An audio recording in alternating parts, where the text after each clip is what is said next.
ওমর তো গ্যারান্টি পাইছে জান্নাতের, আমাকে আর তোমাকে কে গ্যারান্টি দিল যে আমাদের মৃত্যু যন্ত্রণা? কে গ্যারান্টি দিছে যে আমাদের কবরের আযাব হবে না? বলো। আবু বকর তো গ্যারান্টি পাওয়া মানুষ, ওমর তো গ্যারান্টি পাওয়া মানুষ, আমাকে আর তোমাকে কে গ্যারান্টি দিল যে আমরা জাহান্নামে যাব না? কে গ্যারান্টি দিছে মৃত্যু এখনো অনেক বাকি? কে? এমনও তো হইতে পারে এই জায়গায় এমন অনেক আছে যাদের কাফনের কাপড় দোকানে চলে আসছে। এমনও তো হইতে পারে কালকে খবর আসতে পারে বয়ান করে গেছে হাসান জামিল তো আর দুনিয়ায় নাই, দাড়ি পাইকা সাদা হয়ে গেছে, গুনাহ ছাড়তে পারি না। চুল পাইকা সাদা হয়ে গেছে, গুনাহ ছাড়তে পারি না। অথচ মালিক দেখে দেখে বলছেন আলাম ইয়ানি লিল্লাযিনা আমানু আন তাখশা কুলুবুহুম লিযিকরিল্লাহ, আল্লাহর ভয়ে দিলটা কেঁপে ওঠার এখনো কি সময় হয় নাই? আর কত, আর কত। সাইয়েদনা আবু বকর সিদ্দিক রাদিয়াল্লাহু আনহু যখন খলিফা, তো ওনার রাষ্ট্র পরিচালনার একটা সিস্টেম ছিল। ওনার দরবারে বিধবা অসহায় নারীদের লিস্ট থাকতো। স্বেচ্ছায় যদি কেউ খিদমত করতে চায় ওই লিস্ট ধরে ঠিকানা ধরে চলে যেত, কারণ এটা অনেক সওয়াবের কাজ। নবী আলাইহিস সালাম বলেছেন যারা ইয়েতিম আর বিধবাদের জিম্মাদার হবে ওই ব্যক্তি আর আমি জান্নাতে পাশাপাশি থাকবো। বড় আফসোস আর হতাশার কথা হচ্ছে অন্য বিধবার দায়িত্ব নিবে থাক দূরের কথা, নিজের বিধবা মায়েরই তো খবর নেয় না। জালিম, জালিম। একদিন হযরত ওমর ফারুক রাদিয়াল্লাহু আনহু আসছে, কোন এক বিধবার ঠিকানা মতো খেদমতে যাবে। দেখেন সাহাবীদের আখিরাতের প্রস্তুতি। ওমরের মতো মানুষ, এত বড় মানুষ আসছেন বিধবার খেদমত করতে। নাম পায় না, খুঁজতে খুঁজতে একটা নাম পাইছে যার সাথে কোনো ঠিকানা ঠিকানা লেখা নাই, কোনো ব্যক্তির নাম লেখা নাই। হযরত ওমর চলে গেছেন পরদিন সকালে ফজরের পর পর বুড়ির বাড়িতে। বলেন তো একটু আমাকে কখন? সবাই বলেন। এটা দৃষ্টি আকর্ষণের জন্য জিজ্ঞেস করতেছি, কারণ এরা আল্লাহরও তরিকা, নবীরও তরিকা। আল্লাহ নবীকে বলছেন আল কারিয়া মাল কারিয়া ওয়া মা আদরাকা মাল কারিয়া। কারিয়া, কারিয়া কি চিনেননি আপনি? আরে এত কথার দরকার কি, আপনি বলে দিলেই তো হয় না। এটা হলো দৃষ্টি আকর্ষণের জন্য। হযরত মুআজ ইবনে জাবাল রাদিয়াল্লাহু আনহু নবীর পেছনে বসা, রাদিফ হুন্ডার পিছনে বসে এইরকম বসা। তো হুন্ডার তো ভয়াবহ আওয়াজ হয়, ওটের তো আর আওয়াজ হয় না। তো নবী ডাক দিয়েছেন ইয়া মুআজ। হযরত মুআজ বলেন আমি জবাব দিলাম লাব্বাইকা ওয়া সা'দাইকা ইয়া রাসূলুল্লাহ, জি হুজুর আমি হাজির। আল্লাহর হাবিব আবার ডাক দিলেন ইয়া মুআজ, এই মুআজ। জি হুজুর।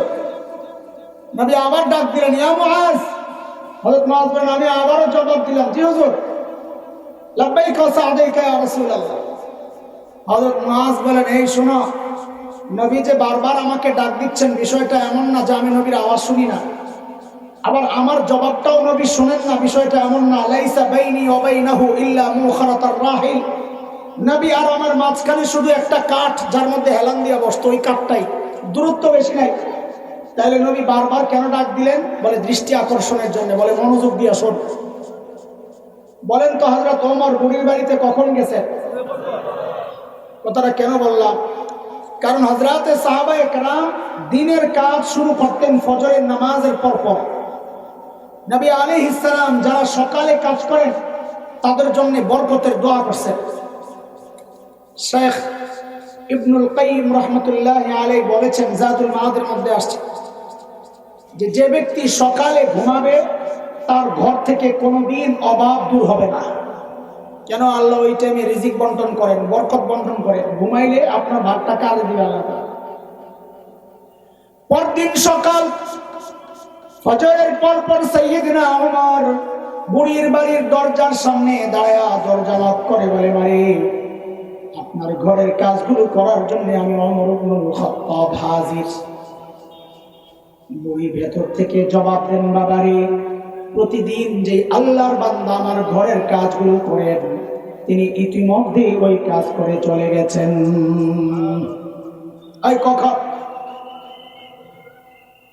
আপনারা ঘুমাইছেন নাকি এই সময় দুপুরবেলা? হযরত ওমর কখন গেছে? কাজ পায় নাই, তাহলে কাজটা হয়েছে কখন? ফজরের আগে। হযরত ওমর চিন্তা করলেন তাইলে আমাকে আরো সকালে আসা লাগবে।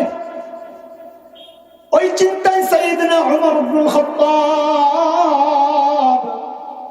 পরদিন ফজরের আজানের ওয়াক্তে বুড়ির বাড়ির দরজা নক করে বলে, মারে আপনার ঘরের কাজগুলো করার জন্য আমি ওমর ইবনুল খাত্তাব হাজির। বুড়ি আজকেও জবাব দিচ্ছেন, বাবারে প্রতিদিন যে আল্লাহর বান্দা আমার ঘরের কাজগুলো করেন তিনি ইতিমধ্যে ওই কাজ করে চলে গেছেন। কখন এটা? হযরত ওমর চিন্তা করলেন তাইলে আরো আগে আসা লাগবে, বুঝছি। ওই চিন্তায় সাইয়েদনা ওমর পরদিন তাহাজ্জুদের ওয়াক্তে বুড়ির বাড়ির দরজা নক করে বলে, মারে 2 দিন থেকে আমি ওমর ইবনুল খাত্তাব এসে এসে ঘুরে যাই, আজকে নিশ্চয়ই আপনার ঘরের কাজগুলো পেয়ে যাব।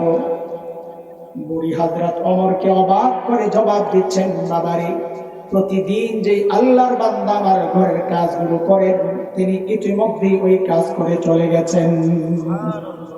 কখন কখন কখন?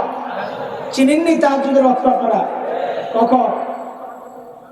হ্যাঁ, 2টায় 3টায়।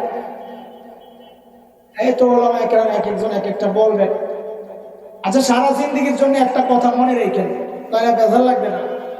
সূর্য ডুবার পর থেকে সূর্য ওঠা পর্যন্ত গোটা টাইমকে 3টা ভাগ করবেন। 3 ভাগ করে 2 ভাগ বাদ দিয়া তৃতীয় ভাগ যখন থেকে শুরু, ওইটাই তাহাজ্জুদের ওয়াক্ত, ওইটাই সাহরির ওয়াক্ত। মনে থাকবেন ইনশাআল্লাহ। কিন্তু ওইটা জিজ্ঞেস করা আমার মাকসাদ না। আমার কাছে একটা ডিজিটাল ব্যাখ্যা আছে তাহাজ্জুদের ওয়াক্তের। কি সেটা? বলে এখনকার যুবক পোলাপাইন ফেসবুক আর ইউটিউব বন্ধ করে যখন ঘুমাইতে যায়, ওটা হলো তাহাজ্জুদের ওয়াক্ত। এত করে সবচেয়ে বেশি বিপদে পড়ছে হলো রাত্রে যারা চুরি করতো, এই সোনারা যেই ঘরে যায় চুরি করতে, দরজা জানালা চিপা দিয়া তাকায়া দেখে, হায় আল্লাহ, ভিতরে কোনো না কোনো আল্লাহর বান্দা বান্দি আসমানের দিকে মুনাজাত দিয়া শুয়ে রয়েছে। কথা ঠিক নেই? গজব আইব না কেন? গজব আসবে না কেন? এই জন্যই তো গজব আসে।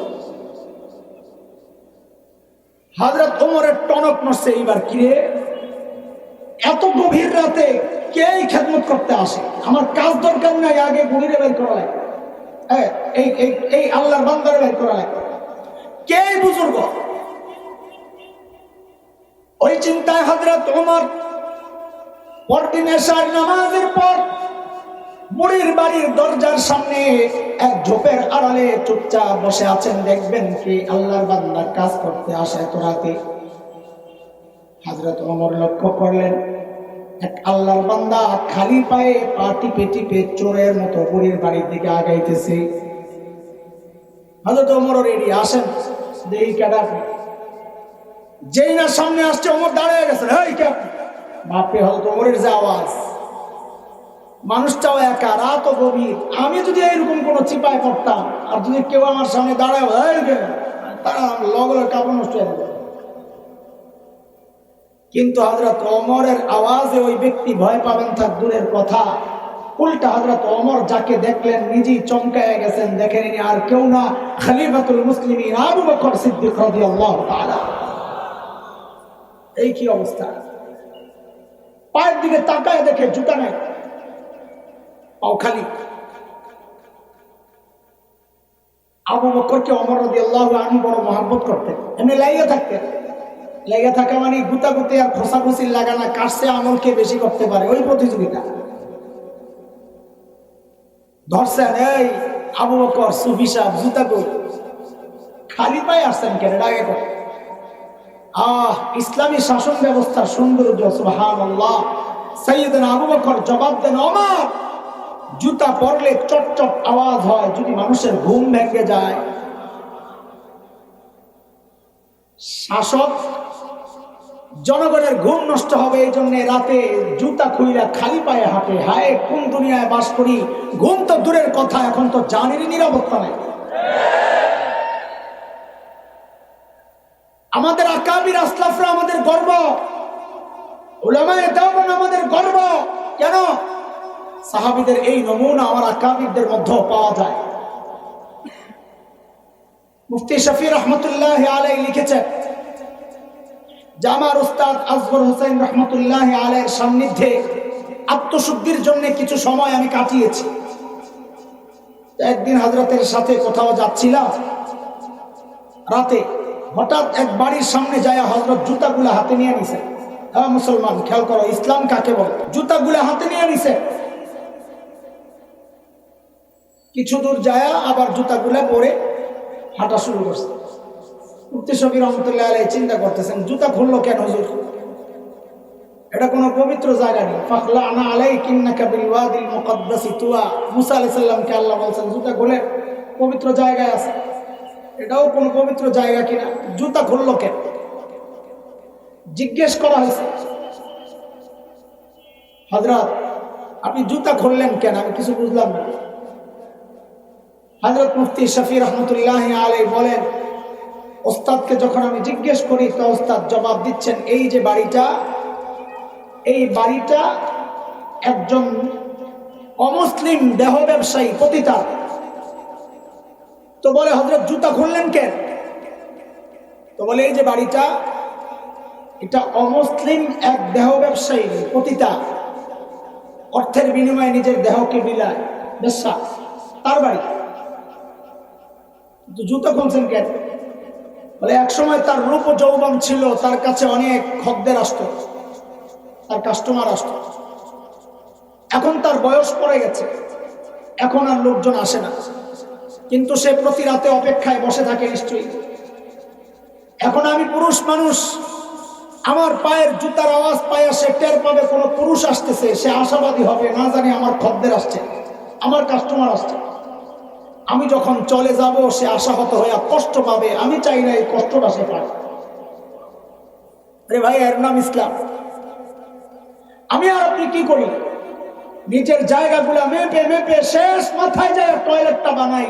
মানে দুর্গন্ধ খাইলে যা খায় পাশের বাড়িওয়ালা খাক, কিছু জিজ্ঞেস করলে বলবে তোর জায়গায় দিছি নাকি, আমার জায়গায় তো দিছি। উম্মতের হাল। সাইয়েদনা ওমর জিজ্ঞেস করলেন, আবু বকর এই গভীর রাতে আপনি কেন আসছেন কাজ করার জন্য? আমরা নাই, আমরা কি মরে গেছি? হযরত আবু বকর কি জবাব দিলেন দোস্ত, জবাবটা আমি এখন দেব না। কেন? কারণ জবাবটার ওজন কত এটা বুঝতে হলে আগে আবু বকরের ওজন বুঝা লাগবে। ব্যক্তির ওজনের উপর কথার ওজন ওঠানামা করে। রাস্তায় এক ভিক্ষুক যাচ্ছে, আপনাকে বললো এই কালকে একটু দেখা করো, খুশি করে দেবে। আপনি মনে মনে হাসবেন, নিজে ভিক্ষা করে খায়, আবার আমারে খুশি করে। কিন্তু যদি এলাকার এমপি সাহেব আপনাকে বলে এই কালকে একটু দেখা করো, খুশি করে দিব, তখনও কি মনে মনে হাসবেন না আশাবাদী হবে? ওই দেখেন, ব্যক্তির ওজন বেড়ে গেছে তো কথারও ওজন বেড়ে গেছে। আবু বকরের জবাবটার ওজন কত এটা বুঝতে হলে আগে আবু বকরের ওজন বোঝা লাগবে। একদিন আম্মা জান আয়েশা রাদিয়াল্লাহু তাআলা আনহা মদিনার স্বচ্ছ পরিষ্কার আকাশের দিকে তাকায়া তাকায়া লক্ষ্য করলেন, লক্ষ লক্ষ নক্ষত্র দেখা যায়। আম্মা জানের মনে একটা জিজ্ঞাসা, নবীকে এসে জিজ্ঞেস করেন, ইয়া রাসূলুল্লাহ আপনার উম্মতের মধ্যে এমন কেউ কি আছেন যারা আমলের পরিমাণ এই নক্ষত্রের চেয়েও বেশি? আল্লাহর হাবিব বলেন, আয়েশা আছে একজন। হুজুর আম্মা জান তো আশাবাদী, জানি তো একজনকে, আমার আব্বাই তৈব, আবু বকর তৈব। বলে জানলে আবার জিজ্ঞেস করছো কেন? এটা দুনিয়ার সব মেয়েদের স্বভাব, সব মেয়েরাই স্বামীর মুখ দিয়ে একটু বাবার বাড়ির প্রশংসা শুনতে চায়। একদিন খালি হৌর বাড়ির বদনাম করে দেখেন, এক সপ্তাহ তরকারি মজা হয় না। আরে কথা কর, এই বিপদে খালি আমি একাই, আর দুনিয়ার সবাই ভালো আছে। আরে কথা কয় না, খুব খুশি লাগতেছে, বেডি করে সাইজ করতেছি না। বেকুব কোথাকার, সাইজ তোমারে করা হয়েছে, তুমি টের পাও নাই কেন? কারণ তার মা বাবার প্রশংসা করলে তার খুশি লাগে, বদনাম করলে কষ্ট লাগে, এটাই তো হওয়ার কথা। আরে হতভাগা পোড়া কপাল তো তুই, এই বউ যখন তোর মা বাবার বদনাম তোর কানে ঢুকায়, বউয়ের কথা শুই না যায়, তুই মা বাবার সাথে ঠিকই খারাপ আচরণ করস। অসভ্য তো তুই, বউ তো ঠিকই আছে। আল্লাহর হাবিব বলেন, আয়েশা আছে একজন, আমার যে উম্মতের আমল ওই নক্ষত্রের চেয়ে বেশি, সে হচ্ছে ওমর ইবনুল খাত্তাব। কে? এখন আম্মা জানের চেহারার কি অবস্থা? হ্যাঁ, মলিন হয়ে গেছে। আল্লাহর হাবিব তো চেহারা দেখেই বুঝছেন আম্মা জানের ভিতরে গন্ডগোল চলতেছে। চেহারা দেখলে মানুষের দিলের হালত জানা যায়। তোর মন খারাপ কেন রে? তোর মন তো ভিতরে, আপনি বুঝলেন কেমনে? ওই চেহারা, ইংরেজিতে বলে face is the index of mind. মানুষের ভিতরে কি কাজ করে এটা তার চেহারায় প্রকাশ পায়। আল্লাহ রসুল তো বুঝছেন আম্মা জানের ভিতরে গন্ডগোল চলতেছে। আয়সা, তুমি ভেবেছিলে তোমার বাবার নাম বলবো না? আরে আয়সা, শুনো শুনো, তোমার বাবা আবু বকরের হিসাবটাই তো আলাদা।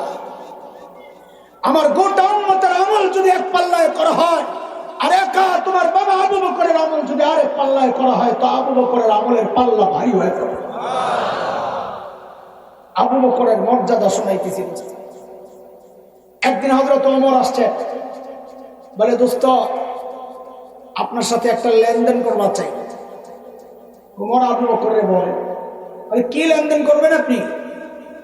বলে দোস্ত আমার জিন্দেগির যত আমল আছে, ওমর বলতেছেন যত আমল আছে আমার জিন্দেগির সব আপনারে দিয়ে দিতে চাই, জান। হযরত আবু বকর চিন্তা করতেছে, ওমর এত ভালো মানুষ, সারা জিন্দেগি আমার সাথে আমল নিয়ে করলো প্রতিযোগিতা, আর এখন বলে সব আমল আমারে দিয়ে দিবে। এখানে কোনো ঘাপলা আছে? কারণ ওমর আবু বকর মানুষ সরল সোজা, কিন্তু ব্যাককল তো না। হযরত উলামায়ে কেরামকে দেখে অনেকে এমনটাই ভাবে, যেগুলো মনে ব্যাককল, দুনিয়ার কিচ্ছু বুঝে না। আরে না, আলেমদেরকে যারা ব্যাককল ভাবে তারা ডবল ব্যাককল। কথা কও ঠিক কিনা? যার সিনার মধ্যে কোরআনের ইলম, হাদিসের ইলম, ওই মানুষ ব্যাককল হতে। আমাদের একজন বিখ্যাত মুফাসসির ছিলেন মুস্তাফা আল হুসাইনি রহমাতুল্লাহ আলাইহি, নাম শুনছে? হুজুরের একটা গল্প আমাদেরকে মুফতি দেলাওয়ার সাহেব হুজুর শোনাইছে। হুজুর তো দেখতে মাশাআল্লাহ একেবারে সাদা সিধা, দুনিয়ার কিচ্ছু বুঝে না। তো হুজুর এক মাহফিল থেকে যাওয়ার সময় হাইওয়ের পাশে এক রেস্টুরেন্টে রাত্রে বসছেন খাইতে। তো লাস্টে সুন্নত তরিকায় প্লেটটা চেটে চুটে খাচ্ছেন। একটা হাড্ডি ছিল, ওটারে বসে বসে চা পাইতেছেন। পাশের টেবিলে এক ভদ্রলোক বসে বসে চা খায়। কি খায়? দুনিয়ায় এমন কিছু মানুষ আছে, দাড়িওয়ালা টুপিওয়ালা দেখলে এদের চুলকানি শুরু হয়। ওই বেটা ওই ক্যাটাগরির। হুজুরের দেখেই মনে মনে চিন্তা করতেছে, মৌলবী যেমনি হাড্ডি খাইতেছে, আরে যাই একটু সাইজ করা লাগবে। আস্তে করে চায়ের কাপটা হাতে নিয়ে হুজুরের টেবিলের সামনে দাঁড়াইয়া বলে, এক্সকিউজ মি। হুজুর বলে, ইয়েস বলেন। বলে, একটা কথা জিজ্ঞেস করতে চাই। বলে, বলেন। বলে, আচ্ছা হুজুর, আপনাদের এলাকায় কুকুরে কি খায়? বুঝি হুজুর হাড্ডি খাইতেছে, যে হুজুরের কুকুর বানায় দিছে। আপনাদের এলাকায় কুকুরে কি খায়? হ্যাঁ, তো ভাবছে হুজুরের এই কথা জিজ্ঞেস করলে হুজুর চোখের পানি নাকের পানি একাকার করে বলতে কান্দতে কান্দতে শেষ হয়ে যাবে। কিন্তু বদমাইশ বুঝে নাই, হ্যাঁ যে ভিমরুলের বাসায় হাতিছে। যেই না জিজ্ঞেস করছে হুজুর আপনাদের এলাকায় কুকুরে কি খায়, হ্যাঁ হাতে তো চায়ের কাপ। হুজুর ওদিকে তাকায় না, হাড্ডি চাবায় আর কয় আমগো এলাকায় কুকুরে চা খায়। এইবার কার কান্দা কে কান্দে? মাথাটা তলে দিয়ে আসতে ভাগছে। কাসেম নানুতুবি রহমতুল্লাহ আলাইহি দারুল দেওবন্দের অন্যতম প্রতিষ্ঠাতা, ইংরেজ বিরোধী আন্দোলনের অন্যতম সিপাহ সালার, গোটা ভারতবর্ষের মুসলমান যার কথায় উঠে বসে। হযরত দারুল দেওবন্দের পাশে একটা ছোট্ট মসজিদ, ছাত্তা মসজিদ, ওখানে থাকতেন। তো ইংরেজরা সিদ্ধান্ত নিল হযরতকে গ্রেফতার করে। চারদিক থেকে ঘেরাও করছে। কাসেম নানুতুবি রহমতুল্লাহ আলাইহি ভিতরে গেঞ্জি গায়ে দেওয়া, লুঙ্গি পরা, ঝাড়ু দেয়। ইংরেজরা ভিতরে ঢুইকা কাসেম নানুতুবিকে দেখে ভাবছে এটা মসজিদের খাদেম টাদেম হইল। এরা মনে করছে এত বড় বিপ্লবী, পেটটা তো কমপক্ষে আমাকে দেওয়ানবাগী হুজুরের মতো হওয়ার কথা। এত বড় হুজুর, আমরা তো পেট দেখলে মনে করি বড় হুজুর, বড় টুপি দেখলে মনে করি বড় মুহাদ্দিস। তো যায়া কাসেম নানুতুবিকে জিজ্ঞেস করতেছে, এই কাসেম নানুতুবি কাহা? এই কাসেম নানুতুবি কই? এখন কাসেম নানুতুবি যদি বলেন আমি কাসেম নানুতুবি নেই হো, তো ধরে আর যদি বলেন মুঝে পাতা নেই, আমি জানি না, তো মিথ্যা কথা হয়। তো হযরত কি করছেন, যেই জায়গায় দাঁড়ায়া ছিলেন ওখান থেকে একটু সরছেন, তা আগের জায়গাটা ফাঁকা হয়েছে না? এমন একটা ভাব রয়েছেন যে কথাটা বুঝতে একটু দেরি হয়েছে। কাছে না তো আচ্ছা, ও তো আমি হাতে, এমন একটা ভাবে করছেন যে উনি তো একটু আগে এখানেই ছিল। কথা তো মিশা না, একটু আগে তো এখানেই ছিল, এখন তো শরীরের জায়গায় এসে। ইংরেজরা মনে করছে একটু আগে এখানেই ছিল, এখন বুঝি পালাইছে। সাইয়েদনা আবু বকর মানুষ সরল সোজা, কিন্তু ব্যাককল তো না। সূরা লাহাব যখন নাজিল হয়, এর মধ্যে আবু লাহাবের বিবি উম্মে জামিল বিনতে হারব ইবনে উমাইয়া, এরাও তো সাইজ করার কথা বলা হয়েছে, তোরও সাইজ করা। বেড়ি তো খেইপা শেষ, এমনি তো ছিল খুব রাগী। মুফাসসিররা লেখেন রাস্তায় যখন ঘুরতো তখন দেখলে বোঝা যাইতো না এটা বেড়া না বেড়ি। শাহবাগের স্লোগান কন্যাদের মতো, বুঝছেননি কথা? একটা পাথর লয়ে এসে নবীরে মারবে মসজিদের ভিতরে। নবী আলাইহিস সালাম বসে বসে তিলাওয়াত করতেছিলেন, সাইয়েদনা আবু বকর বসে বসে পাহারা দিচ্ছেন।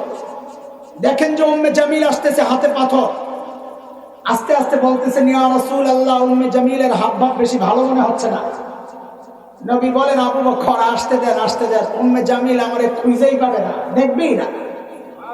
কারণ সূরা বনী ইসরাঈলে আসছে, আল্লাহ তাআলা সুসংবাদ আগেই জানায়া দিয়েছেন, فإذا قرأت القرآن جعلنا بينك وبين الذين لا يؤمنون بالآخرة حجابا مستورا। নবী আপনি যখন তিলাওয়াত করবেন, আপনার আর কাফেরদের বেঈমানদের মাঝখানে আমি নিরাপত্তা পর্দা দিয়ে দিব, তারা আপনাকে দেখবে না। ঠিকই উম্মে জামিল আয়েশা খালি ভোজে, আবু বকর তো বুঝছে উম্মে জামিল তো খুঁজে পাবে না। আয় আবু বকর, তোমার দোস্ত কই? এখন আবু বকর যদি বলেন লা আদরি, আমি জানি না, তো মিথ্যা কথা হয়। আর যদি বলেন এই যে নবী, তাও বকর মার খায়, কই হয়তো দেয় না, তাও বকরে মারবে। আবু বকর বড় চালাক, কি জবাব দিলেন? জবাব দিলেন যে খুঁজা দেখো। কি বলে? খুঁজা দেখো। আল্লাহু আকবার। সাইয়েদনা ওমর যখন বললেন আবু বকর আপনার সাথে আমি লেনদেন করতে চাই, আমার জীবনের সমস্ত আমল আপনাকে দিয়ে দিতে চাই আবু বকর। সাইয়েদনা আবু বকর বলেন ওমর বুঝলাম, কিন্তু একটু বলেন না আমার কি দেওয়া লাগবে। বলে আবু বকর বেশি কিছু না, বলে কমটাই বলেন না। বলে আবু বকর ওই যে নবীর সাথে হিজরতের সময় 3 দিন যে গুহার ভেতরে ছিলেন, সাউর গুহায়, আবু বকর ওই 3 দিন আমাকে দিয়ে দিবেন, এর বিনিময়ে আমি আপনাকে আমার সারা জিন্দেগীর আমল দিয়ে দিব। এ দোস্ত, সাইয়েদনা ওমর কি বুঝলেন গোমর, যে এই 3 দিনের মূল্য আমার সারা জিন্দেগীর আমলের চেয়ে দামি। কি সেটা? এটা একটু বোঝা দরকার। বিস্তারিত বলার তো সময় না, আমি খালি ঘড়ির দিকে তাকাই আর দৌড়াইতেছি। চলেন একটু সুর গুহার ভেতরে ঢুকি। আর ঢুকবেননি আপনারা? আপনার কি অবস্থা কর? আচ্ছা, গুহার ভেতরে ঢুকার আগে গুহার মুখটারে আগে একটু বন্ধ করি। গুহার মুখের মধ্যে জানি কে কে বাসা বানাইছিল, দেখি কন্ত। আপনারা কত ওয়াজ শোনেন মাশাআল্লাহ। মাকড়সার, কবুতর, সাবাস। আজকে কারি ইসমাইল রহমতুল্লাহি আলাইহি ফাউন্ডেশনের পক্ষ থেকে পুরস্কার দেওয়া হবে সঠিক উত্তরদাতারে। কবুতরে কয়টা ডিম পারছিল? সঠিক উত্তর দিতে পারলে পুরস্কার। কথা কয় না, একজনও কথা কয়। আর না বললে কোন ইখতিলাফ আছে? কয়টা? 2টা। আর কোন মত? একটা। মাশাআল্লাহ। আর আছে 2 জন? একটাও না। মাশাআল্লাহ। এক একজনের দিয়ে এক এক জবাব, আসলে ইখতিলাফ আছে। 3টা। মাশাআল্লাহ, মাশাআল্লাহ। অনেকে মনে মনে ভাবতেছে নবীর সাথে সংশ্লিষ্ট একটা গল্প নিয়ে আমি তামাশা করতেছি। না, আসলেই তামাশা করতেছি। কেন তামাশা করতেছি? এই জন্যে যে মুহাদ্দিসরা বলেছেন কবুতরের গল্পটা পুরাই জাল, বানোয়াট, মিথ্যা কথা। কামাগাই ডিমাই বগতিরা, কবুতরই তো নাই। হ্যাঁ, মাকড়সার গল্প আছে, তাও কোন কোন মুহাদ্দিস বলেছেন ওইটাও জাল। তবে অনেকে বলেছেন জাল না, তবে দুর্বল। সেই দুর্বল জায়গা থেকেই বলছি, যেহেতু ফজিলত বর্ণনার ক্ষেত্রে দুর্বল বর্ণনা ব্যবহার করা যায়, সেই জন্য। বলেন তো গুহার ভেতরে কে? নবী আর আবু বকর। এই খুব মনোযোগ, খুব মনোযোগ। আল্লাহ তাআলা যদি চাইতেন গুহার মুখটাকে পাথর দিয়ে প্যাকেট করে গুহার ভেতরটাকে জান্নাতের টুকরা বানাইতে পারতেন কি পারতেন না? পারতেন। আল্লাহ তা না কইরা মাকড়সার জাল বিছায়া নিরাপত্তা দিলেন, কারণ মাকড়সার জাল অনেক শক্তিশালী না দুর্বল? সূরা আনকাবুতের মধ্যে কি আসছে? ওয়া ইন্না আহওয়ানাল বুয়ুতি লাবাইতুল আনকাবুত। জগতের সবচাইতে দুর্বল ঘরের নাম কি? মাকড়সা, মাকড়সার জাল। আল্লাহ এই পাতলা জিনিস দিয়ে নবী আর আবু বকরকে নিরাপত্তা দিলেন কেন?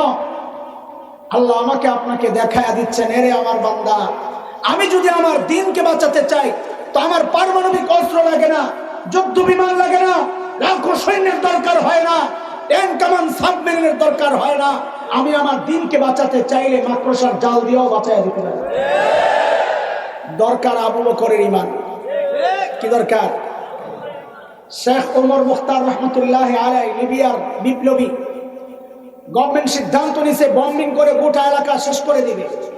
কেউ একজন এসে বলল, হযরত এলাকা ছাড়া, তাড়াতাড়ি ছাড়তে হবে। কেন? বলে আমাদের তো বিমান বিধ্বংসী অস্ত্র নাই, আমরা মারা পড়বো। তো হযরত বড় আজীব জবাব দিছেন, প্রশ্নের আদলে বিপ্লবী জবাব, ঈমানদীপ্ত জবাব। তিনি জিজ্ঞেস করলেন, আচ্ছা বলো তো, তাদের বোমারু বিমানগুলা কি অনেক শক্তিশালী? তো কাহা অনেক শক্তিশালী। তো বলে কত শক্তিশালী?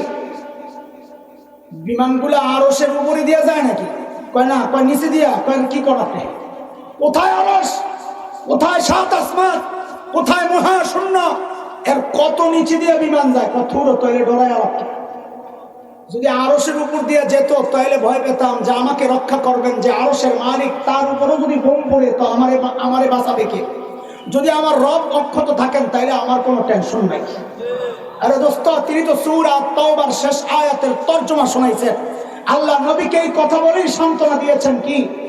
ইন তাওয়াল্লাউ ফাকুল হাসবিয়াল্লাহ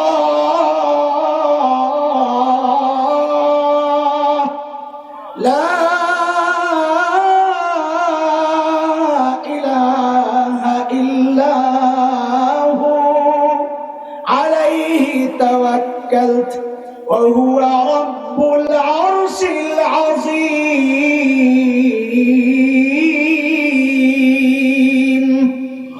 নবী আপনি জানায় দেন, গোটা মানুষ যদি আপনাকে সহযোগিতা না করে, আপনি জানায় দেন আমার জন্য আমার আল্লাহ যথেষ্ট।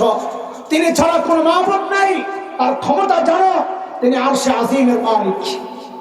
ওই আল্লাহ তো বুড়া হয়ে গেছে, ঘুমায়া রইছে হসপিটালে, কোমায় না আছে।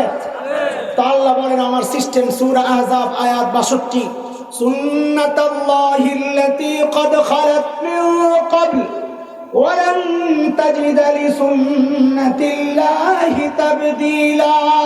আল্লাহ বলেন আমার সিস্টেমের কোনো পরিবর্তন হয় না, আগে যা ছিল এখনো তাই। আগের সিস্টেম ছিল, নমরুদের মাওলা মালিক ছিল না, নমরুদ ধ্বংস হয়েছে।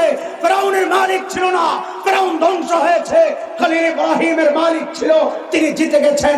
মুসা আলাইহিস সালামের মালিক ছিল, তিনি জিতে গেছেন। বিলাল হাবশীদের মালিক ছিল, তিনি জিতে গেছেন।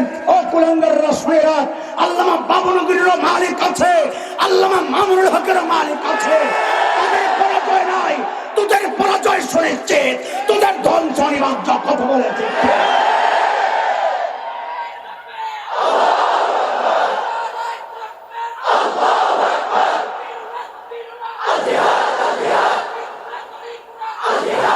আজকে আমেরিকা আমাদেরকে হুমকি দেয়, ভারত লাল চক্ষু দেখায়, আর ওই লাল চক্ষুর তালে তালে পাওয়ারে এই দেশের কিছু কুলাঙ্গার লাফালাফি করে। কথা কয় মাঝে মধ্যে হুমকি দেয় আমার দেশ দখলের। আরে কুলাঙ্গাররা শুনে রাখ, শাইখুল হিন্দের রুহানি সন্তানরা এই দেশে বাস করে। খোদার কসম খায়া বলি, দেশ দখল দূরের কথা, একবার খালি পা দিয়ে দেখ, একটা কুলাঙ্গারকে পালাতে দেওয়া হবে না, পালাতে দেওয়া হবে না।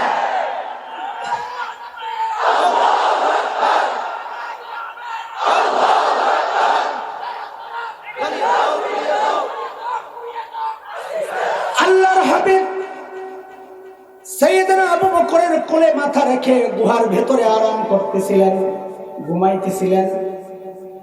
নবীর যখন ঘুম ভাঙ্গে উঠে দেখে আবু বকরের চেহারার মধ্যে চিন্তার ছাপ। আরে দোস্ত, আবু বকরের চিন্তা কার জন্যে? কথা বলো, কার জন্যে? নবীর জন্যে। কারণ ইমানদার নিজের টেনশন করে না, ইমানদার তো নবীর জন্য নিজের কল্লা দেওয়ার জন্য প্রস্তুত থাকে। কথা কও না? আসো তোমরা রেডি আসো ইনশাআল্লাহ? এক এক কল্লা দিতে প্রস্তুত, কল্লা দিতে প্রস্তুত।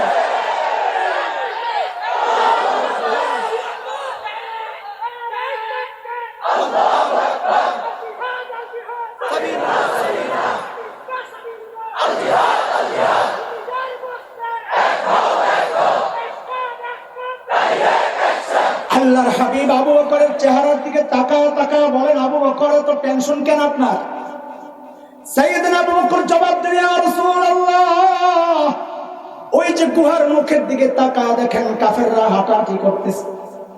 লাউ আন্না আহাদাহুম ইয়ানজুরু ইলা কদামাই, আমাদের গুহার দিকে তাকানোর দরকার নাই, কেউ যদি নিজের পায়ের দিকেও তাকায় তাইলেও তো আমাদেরকে দেখে ফেলবে। আল্লাহর হাবিব বলেন, আবু বকর আপনি কি ভেবেছেন গুহার ভেতরে খালি আমি আর আপনি, আর আমাদের সাথে বুঝি কেউ নাই? না আবু বকর না, আপনি টেনশন করেন না, আল্লাহ আমাদের সাথে আছে। কে? এই সান্ত্বনার কথাটা মালিকের এত পছন্দ হয়েছে, আল্লাহ তাআলা সূরা আত-তাওবার আয়াতের টুকরা বানায়া কোরআনে নাযিল করে দিয়েছেন। মালিক বলেন, ইলহুমা ফিল গার إذ يقول لصاحبه لا تحزن إن الله معنا। দুইজন যখন গুহায়, একজন যখন তার সাহাবীকে বললেন, আবু বকরকে বললেন, আরে আমি যে কত সূক্ষ্ম সূক্ষ্ম কথা বাদ দিয়ে আসতেছি, এই সুন্দর একটা কথা না বললেও তো পারি না। আল্লাহ তাআলা বলেন, একজন যখন তার সাহাবীকে বললেন, মানে কি আবু বকরের মর্যাদা দেখো, যে আল্লাহ আবু বকরের সাহাবিয়তকে আল্লাহ স্বীকার করতেছে। যে আবু বকরের সাহাবিয়তকে কেউ অস্বীকার করলে সে কাফের হয়ে যাবে, কারণ আল্লাহ নিজে স্বীকৃতি দিয়েছে। ইয ইয়াকুলু লিসাহিবিহি, একজন যখন তার সঙ্গীকে বললেন, লা তাহজান লা তাহজান, আবু বকর আপনি ঘাবড়ায়েন না। বলে কেন? বলে ইন্নাল্লাহা মা'ানা, আল্লাহ আমাদের সাথে আছেন। আল্লাহ আমাদের। এই কথার মধ্যে ওমর পায়া গেছেন গুমর। মনে আছে নি কথা? ওমর বুঝা গেছেন, আরে খাইছেন এই কথায় তো আবু বকরের মর্যাদা গেছে ধরা ছোঁয়ার বাইরে। বলে কেন? বলে আমার সারা জিন্দেগীর আমলের স্বীকৃতি নবী কি দিয়েছেন, নবীর সাথে আমার সম্পর্কের লেভেলটা কি। নবী বলেছেন, লাউ কানা বাদি নবিয়্যুন লাকানা উমর, আমার পরে যদি কেউ নবী হতো তো ওমর হতো। বলেন তো কে? এই হাদিস কি প্রমাণ করে মর্যাদা বেশি কার, আবু বকরের না ওমরের? ওমরের। বলেন কার? নবী বলেছেন আমার পরে পরে যদি কেউ নবী হতো তো কে হতো? ওমর বুঝছেন একটা, আমি আর আপনি বুঝছি আর একটা। কারণ ওমর বুঝছে খাইসের নবীর সাথে আমার সম্পর্কের লেভেলটা হচ্ছে বাদিয়তের। আলেমরা বুঝেন আগে বাদিয়তের। নবী বলেন, ওমর আপনি পেছনে আর আমি আগে, আমি আগে আপনি। আল্লাহরে সারা জিন্দেগীর আমল কইরা পাইলাম বাদিয়তের মুকুট। নবী বলেন, ওমর আমি আগে আপনি পরে। আবু বকর 3 দিন থাইকা আবু বকরকে নবী বলেন, আবু বকর আপনার সাথে আমার সম্পর্কের লেভেলটা ওমরের মতো বাদিয়তের না, আগে আর পরে না, মা'ানা মাইয়তের পাশাপাশি। ওমর কয় আমার বাদিয়তের মুকুট লাগবে না, রয়ে যাক, আমার মাইয়তের মুকুট দিয়া দেন, সাথে সাথে থাকার অবস্থা দিয়া দেন। দাওয়াত তাবলীগের ভাইরা, কেউ কেউ অভিযোগ করো তোমরা আলেমরা চিল্লা দেয় না। শোনো, তুমি চিল্লা দিয়ে অনেক দামি কাজ করছো, অস্বীকার করি না, এটা অনেক দামি কাজ, অনেক দামি কাজ। কিন্তু মনে রেখো, তুমি সারা জিন্দেগি আমল কইরাও তুমি একজন সাধারণ মানুষ। আল্লাহ রাসূল ওই আলেম চিল্লা না দিয়েও তার মাথায় পরায়া দিয়েছেন ওয়ারাসাতুল আম্বিয়ার মুকুট। সারা জিন্দেগি চিল্লা দিলেও ওইটা পাইবে না। মুকুটের বড় দাম, মুকুটের। আবু বকরের মর্যাদা শোনাইতেছি দোস্ত, আমার হাতে সময় নাই। তবুকরের যুদ্ধে চাঁদা চাইছিলেন নবী। আবু বকরের যা ছিল ঘরে সব লয়ে আইছে। নবী দেখে খুব মায়া লাগছে, জিবরাইল আমিন হাজির হয়ে গেছে। সালাম দিয়ে বলতেছেন, ইয়া রাসূলুল্লাহ, আল্লাহ আবু বকরকে সালাম পাঠাইছে। আবু বকরের মর্যাদা শোনো, আল্লাহ আবু বকরকে সালাম পাঠাইছে। বলতেছেন, ইয়া রাসূলুল্লাহ, আল্লাহ জানতে চাইছে, আল্লাহ তো আবু বকরের উপর রাজি, আল্লাহ তো আবু বকরের উপর রাজি, কিন্তু আল্লাহ জানতে চেয়েছেন আবু বকর আল্লাহর উপর রাজি কিনা। আবু বকরের মর্যাদা শোনাইতেছি। ওই যে গভীর রাতে বুড়ির বাড়ির সামনে ওমর ধরলেন, এই আবু বকর আপনি কেন আসছেন? এই কাজগুলো আমাদেরকে দেওয়া যেত না? তো আবু বকর কি জবাব দিয়েছিলেন বলেছি, জবাবের ওজন বুঝতে হইলে আগে আবু বকরের ওজন বোঝা লাগবে। সাইয়েদনা আবু বকর জবাব দিচ্ছেন, ওমর আমি কি আমার আখিরাত কামাই করব না? হায় হায়, আবু বকরের বলে আখিরাত কামাই এখনো বাকি রয়েছে। কি করেন নাই আবু বকর? নবী জান্নাতের সুসংবাদ দিয়েছেন, আবু বকর ফিল জান্নাহ। তারপরে এই গভীর রাতে যায় বুড়ির বাড়ির কাজ করে, আখিরাতের ফিকির। আরে ওমর এত বড় মানুষ, আখিরাতের ফিকিরের হাল কি ওমরের? ওমর সম্পর্কে নবী বলেছেন ওমর ফিল জান্নাহ, ওমর জান্নাতি। আমি আপনি হকের উপর চললে বলা হয় লোকটা হকপন্থী। ওমর সম্পর্কে নবী বলেছেন উল্টা, দারাল হাক্কু হাইসু দারা, ওমর যেদিকে যায় হক তার পেছনে পেছনে যায়। ওমর হকপন্থী না, বরং হক ওমরপন্থী।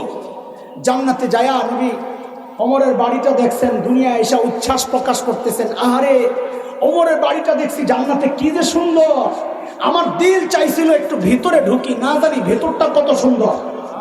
কিন্তু ওমরের গায়রত, ওমরের আত্মমর্যাদা বোধ, প্রেস্টিজ, আমি জানি অনুমতি ছাড়া ঢুকলে যদি ওমর মাইন্ড করে, কোরআনে নিষেধ আছে তো কারো ঘরে অনুমতি ছাড়া ঢোকা। ইয়া আইয়ুহাল্লাযীনা আমানু লা তাদখুলু বুয়ুতান গায়রা বুয়ুতিকুম হাত্তা তাস্তানিসু ওয়া তুসাল্লিমু আলা আহলিহা। সূরা নূর। বলে এই জন্য আমি ঢুকি নাই। সাইয়েদনা ওমর বাচ্চাদের মতো হাউমাউ করে কান্না শুরু করছেন, আবি কাগিরতু ইয়া রাসূলুল্লাহ, আপনার সাথে আমার আত্মমর্যাদা বোধ। কেন একটু ঢুকলেন না আপনি? কেন একটু ঢুকলেন না? এত বড় মানুষ ওমর, আখিরাতের ফিকিরের হাল কি? মৃত্যুর সময় আবু লুলু মাজুসির সন্তান বিষাক্ত খঞ্জর দিয়া পেট ফেলে গেছে, নারী বুড়ি বের হয়ে গেছে, মসজিদে নববীর ফ্লোরে শোয়া দেওয়া হয়েছে। হযরত ওমর বেহুশ, একটু হুশ ফিরছে, নামাজের খবর নিছেন, টাকনুর নিচে কাপড় এক ছেলের ওই জায়গায় উঠাইছেন। এই অবস্থায় অর্ধ জাহানের শাসনকর্তা, নবীর সুসংবাদ পাওয়া, জান্নাতের সুসংবাদ পাওয়া ব্যক্তি হযরত ওমর ওই অবস্থায় মাথাটাকে নিয়ে মসজিদে নববীর ফ্লোরে রাখছেন, মাটির উপর।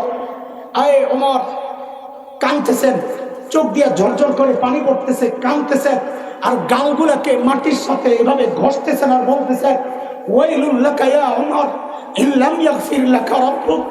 ওমর, তোমার রব যদি তোমারে মাফ না করে তো তোমার জন্য ভয়ঙ্কর বিপদ কিন্তু অপেক্ষা করতেছে। আখিরাতের ফিকির ওমরের। আবু বকর, সাইয়েদনা আবু বকর এত বড় মানুষ হয়েও নির্জনে দূরে চলে যেতেন, যায়া চিৎকার করে একা একা কাঁদতেন আর নিজেকে ধিক্কার দিয়া দিয়া বলতেন, ইবনা আবি কুহাফা, ও আবু কুহাফার বেটা, তুই মানুষ কেন হইলি? তুই মানুষ কেন হইলি? এখন আল্লাহর সামনে তুই কেমনে দাঁড়াবি? কেমনে হিসাব দিবি? গাছের দিকে তাকায়া তাকায়া সাইয়েদনা আবু বকর চিৎকার করে করে কাঁদতেন আর বলতেন, ইয়া লাইতানি কুনতু ওয়ারাকা, আমি মানুষটা হইয়া যদি গাছের পাতা হইতাম তাহলে আমার আর এই বিপদে পড়তে হইতো না। এখন আমি আল্লাহর সামনে কেমনে যায়া দাঁড়াবো? তো জালিমের। কিন্তু আমাদের কারো চেহারার দিকে তাকাইলে মনে হয় না যে কারো চিন্তা আছে মৃত্যুর, কারো চিন্তা কবরের আছে। ওই জন্য আল্লাহ তাআলা সবাইকে ডাক দিয়ে বলতেছে, সময় মতো যেন লজ্জিত না হইতে হয়, সময় মতো যেন বলতে না হয়, ইয়া লাইতানি কদ্দামতু লিহায়াতি, আজকের এই জিন্দেগির জন্য কিছু আমল যদি পাঠাইতাম। আল্লাহ বলেন আগে আগে প্রস্তুতি নাও। ইয়া আইয়ুহাল্লাযীনা আমানুত্তাকুল্লাহ ওয়ালতানজুর নাফসুম মা কদ্দামাত লিগাদিন ওয়াত্তাকুল্লাহ ইন্নাল্লাহা খাবীরুম বিমা তা'মালুন। আল্লাহ তাআলা আমাদের সবাইকে যথাযথ প্রক্রিয়ায় হযরতে সাহাবায়ে কেরামের অনুকরণে, আকাবির আসলাফের অনুকরণে আখিরাতের জন্য প্রস্তুত হওয়ার তৌফিক দান করেন। আমিন। ওয়া আখিরু দাওয়ানা আলহামদুলিল্লাহি রাব্বিল আলামিন।